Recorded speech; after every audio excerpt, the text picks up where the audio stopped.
नमस्कार, आप देख रहे हैं IBC 24। मैं हूं आपके साथ विजय कुमार पंड्या और शुरुआत 9 बजे के इस बुलेटिन की, जहां इस साल जनवरी महीने की 16 तारीख से टीकाकरण शुरू हुआ और तभी से सियासत भी शुरू हो गई थी। टीके के हर एक फैसले पर केंद्र और राज्यों के बीच टकराव के हालात बनते रहे, आरोप प्रत्यारोप चला और आखिरकार 6 महीने बाद अब मोदी ने हर किसी के लिए वैक्सीन फ्री करने का ऐलान कर दिया। लेकिन इस बीच कई राज्यों ने टीका खुद खरीदा। छत्तीसगढ़ समेत कई राज्यों ने इसके ऐप बना लिए। निजी अस्पतालों ने भी बड़े पैमाने पर टीका खरीद लिया। 21 जून सोमवार से देश के हर राज्य में 18 वर्ष से ऊपर की उम्र के सभी नागरिकों के लिए भारत सरकार राज्यों को मुफ्त वैक्सीन मुहैया कराएगी। करीब 32 मिनट के अपने संबोधन में प्रधानमंत्री मोदी ने कई अहम ऐलान किए, लेकिन जो बात सबसे महत्वपूर्ण रही वो ये कि 21 जून से देश में सभी को केंद्र सरकार की ओर से मुफ्त वैक्सीन मिलेगी। किसी भी राज्य को वैक्सीनेशन पर अब खर्च करने की आवश्यकता नहीं होगी। निजी अस्पतालों को भी पहले की तरह 25% वैक्सीन देने की प्रक्रिया जारी रखने की बात प्रधानमंत्री ने कही। प्रधानमंत्री ने कहा कि कोरोना की दूसरी लहर से अब भी जंग जारी है। इसके अलावा प्रधानमंत्री ने वैक्सीन को लेकर अफवाह फैलाने वालों की भी जमकर क्लास ली। 21 जून सोमवार से देश के हर राज्य में 18 वर्ष से ऊपर की उम्र के सभी नागरिकों के लिए भारत सरकार राज्यों को मुफ्त वैक्सीन मुहैया कराएगी। प्राइवेट अस्पताल वैक्सीन की निर्धारित कीमत के उपरांत एक डोज पर अधिकतम 150 रुपये ही सर्विस चार्ज ले सकेंगे। इसकी निगरानी करने का काम राज्य सरकारों के पास ही रहेगा। जो लोग वैक्सीन को लेकर आशंका पैदा कर रहे हैं, अफवाहें फैला रहे हैं, वो भोले भाले भाई बहनों के जीवन के साथ बहुत बड़ा खिलवाड़ कर रहे हैं। ऐसी अफवाहों से सतर्क रहने की जरूरत है। हमारे बच्चों को लेकर भी चिंता जताई गई है। इस दिशा में भी 2 वैक्सीन का ट्रायल तेजी से चल रहा।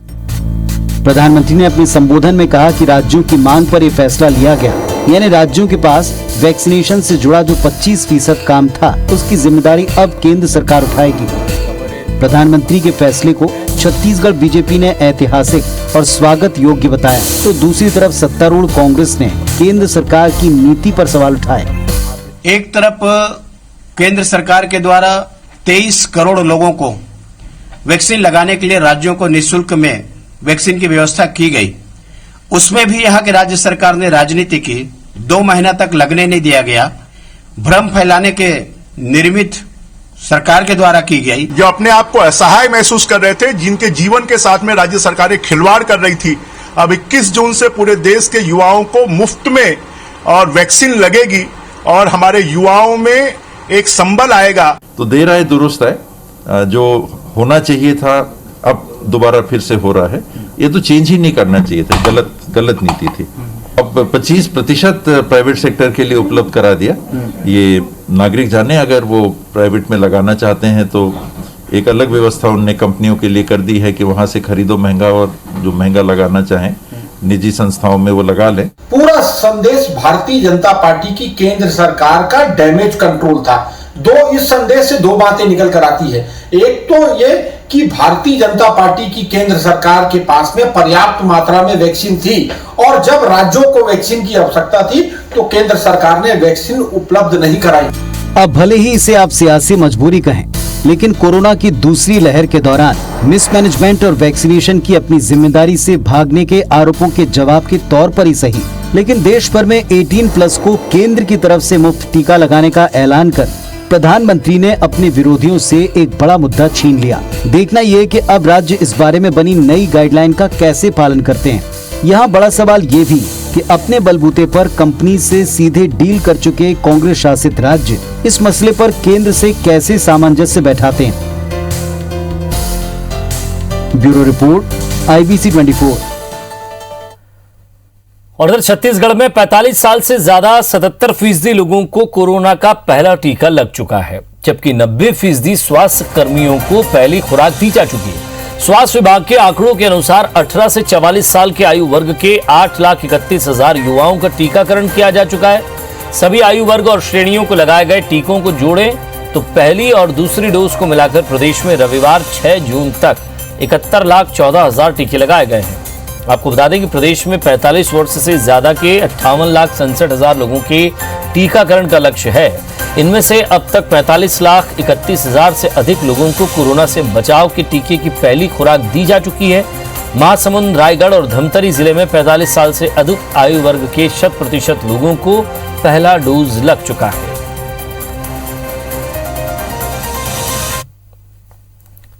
और छत्तीसगढ़ में ब्लैक फंगस के मरीजों की संख्या लगातार बढ़ती जा रही है और अब तक प्रदेश में 259 मरीज मिल चुके हैं, जबकि इससे मरने वालों की संख्या अब बढ़कर 21 हो गई है।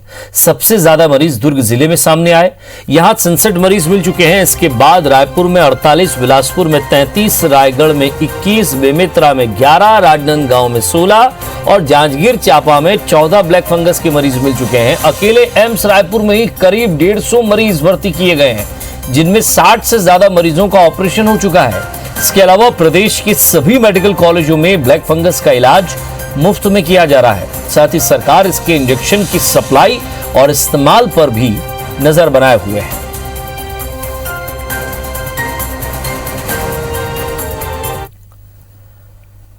और छत्तीसगढ़ में कोरोना केस कम होने के साथ ही स्कूल खोले जाने की अब सुगबुगाहट भी तेज हो गई है। स्कूल शिक्षा मंत्री प्रेमसाय सिंह टेकाम ने कहा है कि 16 जून के बाद स्कूल खोले जाने पर विचार कर सकते हैं।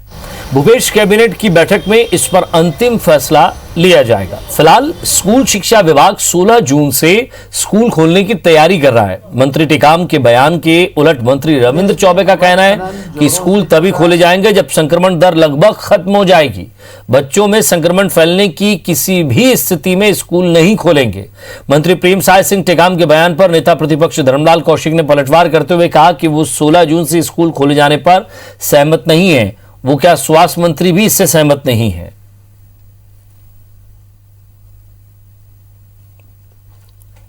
कोविड के संक्रमण का काल है, परिस्थितियां समान रही तो निश्चित तौर पर हम 16 जून के बाद स्कूल को खोल सकते हैं। हम सबसे विचार करने के बाद ये मामला मंत्रिमंडल में रखा जाएगा। मंत्रिमंडल उसमें अपनी सहमति देगा तो उसमें विचार। आने वाले समय में हम और क्या चीज़ ओपन कर सकते हैं इसकी चर्चा होगी, लेकिन स्कूल तो जब ही खुलेगा जब संक्रमण का दर लगभग समाप्त हो जाएगा। कोरोना अभी समाप्त नहीं हुआ है। आपका जो ब्लैक फंगस और विभिन्न फंगस के जो बीमारियां हैं लगातार बढ़ते जा रही है। अभी भी सावधानी की आवश्यकता है, सुरक्षा की जरूरत है और ऐसे समय में स्वास्थ्य मंत्री, शिक्षा मंत्री जी का जो बयान है कि 15 जून के विचार किया जा रहा है, मुझे नहीं लगता कि 15 जून को स्कूल ये खोल पाएंगे। और छत्तीसगढ़ के निजी स्कूलों को आरटीई के तहत राज्य सरकार से मिलने वाली राशि 2 साल से नहीं मिली है। सरकार का स्कूलों पर करीब 10 करोड़ रुपए बकाया है। ये राशि कक्षा 9वीं 10वीं के लिए दी जानी है, लेकिन स्कूल शिक्षा विभाग का खजाना खाली होने से पिछले 2 साल से भुगतान नहीं हो सका है। लॉकडाउन के चलते स्कूल अपनी माली हालत का रोना रो रहे हैं। वहीं स्कूल शिक्षा मंत्री प्रेमसाय सिंह टेकाम का कहना है कि पूरा भुगतान ऑनलाइन होता है। अकाउंट डिटेल में कुछ गलतियां थी जिसके तुरंत सुधारने के निर्देश दिए गए हैं।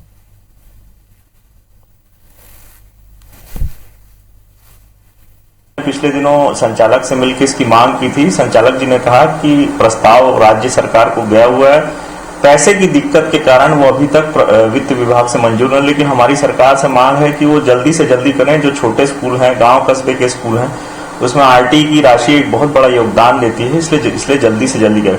हम लोगों ने आरटीई के तहत जो भुगतान होता है पिछले साल से ही हम लोगों ने ऑनलाइन भुगतान करने की व्यवस्था की है। यहाँ पर खाता मिलान नहीं हो पा रहा है, या खाते में कुछ गड़बड़ी हो, वहाँ पे रुका हुआ है। अगर खाता अगर सही कर ले वो लोग यहाँ पर आ जाए तो हम ऑनलाइन ही उसको पेमेंट करने की व्यवस्था करेंगे।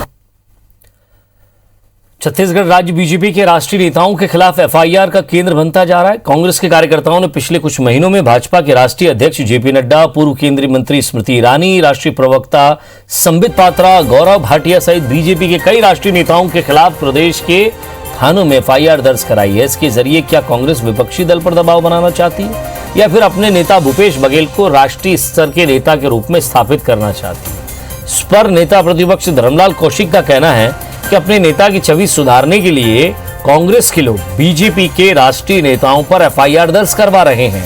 उन्होंने आरोप लगाया कि जब जब कांग्रेस सरकार आती है तो भाजपा के राष्ट्रीय नेताओं के खिलाफ केस दर्ज कर आवाज दबाने की कोशिश की जाती है। इस पर कांग्रेस के वरिष्ठ नेता और कैबिनेट मंत्री रविंद्र चौबे ने कहा कि भाजपा के जिन नेताओं के खिलाफ एफआईआर दर्ज की गई है वो सभी सही मुद्दे पर है और सबकी जांच की जा रही है।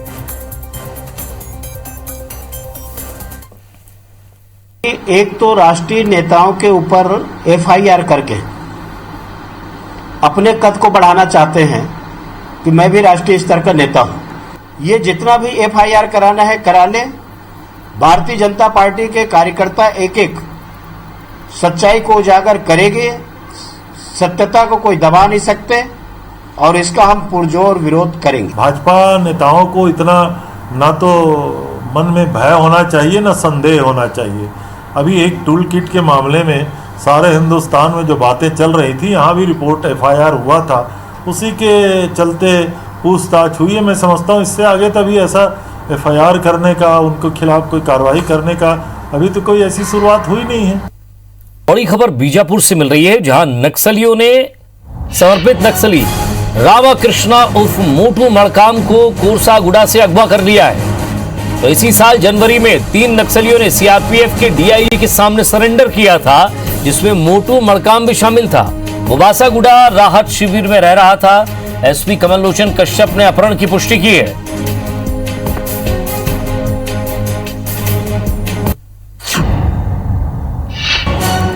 तो रामकृष्णा उर्फ मोटू मड़काम को कोरसागुड़ा से अगवा कर लिया गया है। बताया जा रहा है कि ये इसी साल जनवरी में ही इसने सीआरपीएफ के डीआईजी के सामने अपना सरेंडर किया था। के संतोष हमारे संवाददाता हमारे साथ जुड़ गए हैं। संतोष, सबसे पहले तो बताइए इसकी कोई जानकारी मिल रही है क्या? क्योंकि अगर इस तरह की खबरें मिलेंगी तो बाकी जो नक्सली जो सरेंडर करना चाहते हैं वो कहां जाएंगे? बीजापुर जिले की घटना है। जनवरी 2021 में 3 माओवादियों ने आत्मसमर्पण किया था, जिसमें ये रामकृष्ण सारकेगुड़ा के राहत शिविर में रह रहा था। बीते दिन नक्सलियों ने इसको अगवा करके ले गया। अभी तक किसी तरह का सुराग पता नहीं चला। इस पूरी घटना की बीजापुर एसपी कमलोचन कश्यप ने इसकी पुष्टि की है। के संतोष, क्या ये पुष्टि तो हो गई, एसपी साहब पुष्टि कर रहे हैं, लेकिन कैसे गायब हो गया, कौन लेने आया था, कहां गया, कोई सूचना अभी तक नहीं? अभी तो इसमें जब वो शिविर में रहा तो वहां पर माओवादियों ने आकर के उसका अपहरण करके ले गए। अभी तक सुराग ये पता नहीं चला कि किस ओर ले गए, कहाँ ले गए, इसकी तलाश अभी जारी है। चलिए नजर बनाए रखिएगा संतोष, आगे भी आपसे अपडेट लेते रहेंगे। और इधर एक बड़ी खबर जशपुर से मिल रही है। बस ड्राइवर का अपहरण कर लिया गया। कार सवार लोगों पर अपहरण का आरोप लगा है। बस रोककर बस ड्राइवर को अपहरण कर लिया उसका। तो बताया जा रहा है कि अपहरणकर्ताओं की तलाश में पुलिस लगातार सर्चिंग कर रही है और ये जानने की कोशिश कर रही है कि आखिर बस ड्राइवर से उनका क्या संबंध है। विशाल राजपूत हमारे संवाददाता हमारे साथ जुड़ गए हैं। विशाल, क्या इस कार को टक्कर मारी थी या पहले किसी को टक्कर मारी थी या कोई असावधानी से गाड़ी चलाई थी? आखिर क्या दुश्मनी हो सकती है? जी देखिए, फिलहाल तो इस पे कुछ कहा नहीं जा सकता। हमने पुलिस से भी संपर्क की, लेकिन पुलिस वालों ने भी इससे कुछ कहने से सख्त मना कर दिया। फिलहाल मैं आपको बता दूं कि ये जो मामला है जशपुर जिले के सरकुंबो की घटना है, जहाँ की बस चालक को जो है कि 4-5 नकाबपोश पीछे से आए और बस ड्राइवर को घसीट कर उतारा स्टीयरिंग से, और घसीट के उतारने के बाद में उन लोगों ने गाड़ी पर सवार किया, बैठाया साथ में, और साथ में ही लेके उड़नछू हो गए। उसके बाद जब सवारियों में जब अफरा तफरी मची, तब जाके पास के लोग इकट्ठा हुए और इकट्ठा होने के बाद में दूसरे ड्राइवर की वहां पे व्यवस्था की गई, जिसके बाद सभी यात्रियों को एक जगह से दूसरी जगह छोड़ा गया और उसके बाद इस घटना की जानकारी पुलिस थाने में दी गई। उसके बाद में पुलिस ने इसकी विवेचना शुरू कर दी है। फिलहाल अब तक कुछ पता नहीं लग पाया है, आगे की विवेचना पुलिस कर रही है।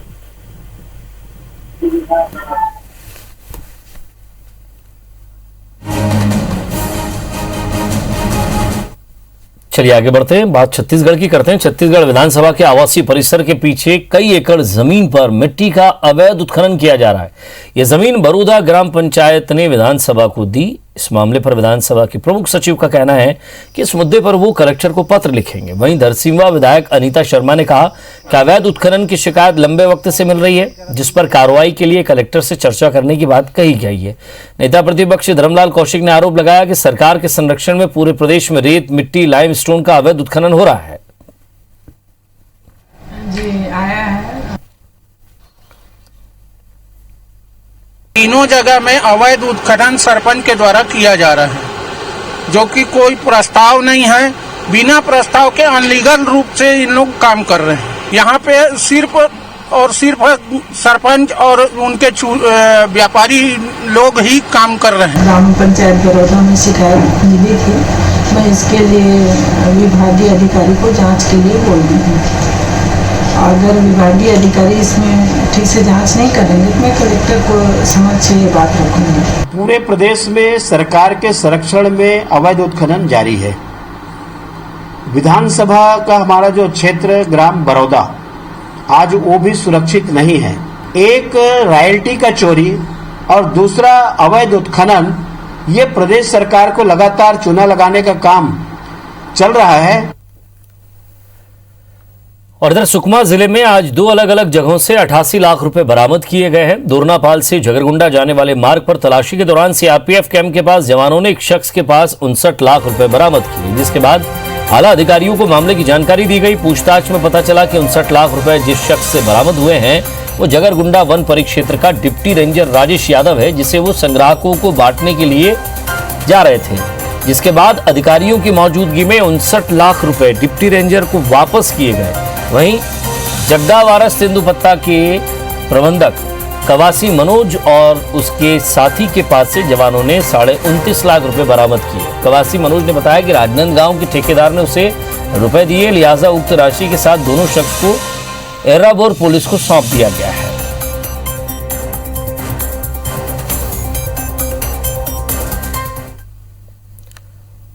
और इधर गरियाबंद जिले के छिंदौली गोंदला बाहरा की 11 साल की दिव्यांग गीता से सीएम भूपेश बघेल ने वीडियो कॉन्फ्रेंसिंग से बातचीत की। गीता को कलेक्टर नीलेश क्षीरसागर ने बैटरी चलित ट्राईसाइकिल भेंट की है। साथ ही दिव्यांगता पेंशन राशि भी भेंट की गई। आपको बता दें कि गीता के दोनों पैरों के पंजे नहीं है, लिहाजा दिव्यांग गीता अपने पैरों पर स्टील के ग्लास लगाकर चलती थी। गरीबी के चलते पिता ने गीता को नकली पैर नहीं लगवा पाए। सीएम के निर्देश के बाद गीता के पैरों के नाप लिए गए। कुछ दिन में गीता को कृत्रिम पैर लगा दिया जाएगा। साथ ही रायपुर की माना में उसे चलने की ट्रेनिंग भी दी जाएगी।